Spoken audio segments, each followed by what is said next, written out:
Hello mga kasinggel, yan, namili po kami ngayon sa LCC ng mga tinapay at pansit para magpakain sa mga bata dyan sa amin. Yan, luto na po yung pansit at mga sahog.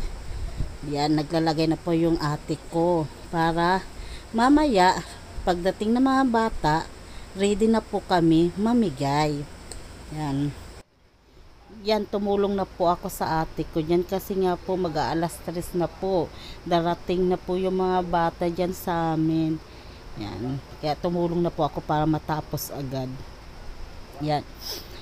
Masarap pala po yung sa pakiramdam po na tumutulong ka po na yung basta yung pakiramdam na yung naglalagay ka ng pagkain pero alam mo mapupunta sa mga bata, mabubusog sila. Ang sarap pala po na sa pakiramdam sa mga kaya abangan nyo po, uulitin po namin yan ng ate ko.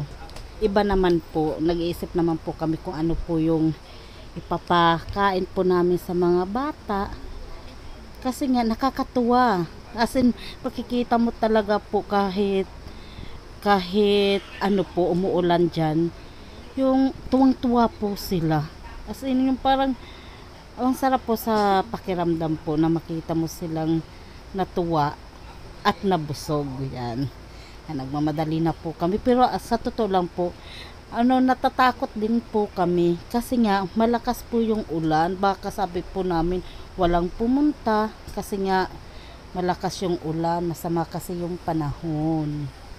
Kaya sabi namin, pero sabi okay lang. Yan po, yan. Patunay po na umulan talaga po. Excuse me po. Yan. Tapos sa wakas, dumating yung mga bata, mga basa po sila. Pero hindi po namin inutusan po sila maligo sa ulan. Bali po, nakita sila ng kuya ko na naliligo sa ulan, tinawag po sila na pumunta sa bahay kasi may pa-snacks nga kami. Yan, kaya pumunta po sila sa bahay. Yan. Tumulong din po yung mama ko para makabigay sa mga bata, makakain na po yung mga bata. Yan. Kung tingnan mo yung mga nila. Kahit mga lamig-lamig na po. Kasi kanina pa pala po sila naliligo sa ulan. Mabuti, nakita sila ng kuya ko. Kaya tinawag sila. Pero hindi dahil sa amin, kaya nabasa sila o naligo sila. Naligo talaga po sila sa ulan. Gusto nila maligo sa ulan. Yan, nagdarating yan po na yung mga bata po. Yan, ang iba nahihiya. Tapos yung dalawa po, sa loob po sila pinakain namin kasi hindi po sila basa. May payong po sila. Tapos yung iba naman po sa amin lanay. Kasi mga basa po sila. Pero wag naman kayong mag-alala po kasi yung lanay naman po namin may bubong naman po. Nagpapasalamat din po kami sa nag-sponsor po sa ate ko po para magpakain po sa mga bata. Si Ma'am Belinda Mariano po. Maraming salamat po.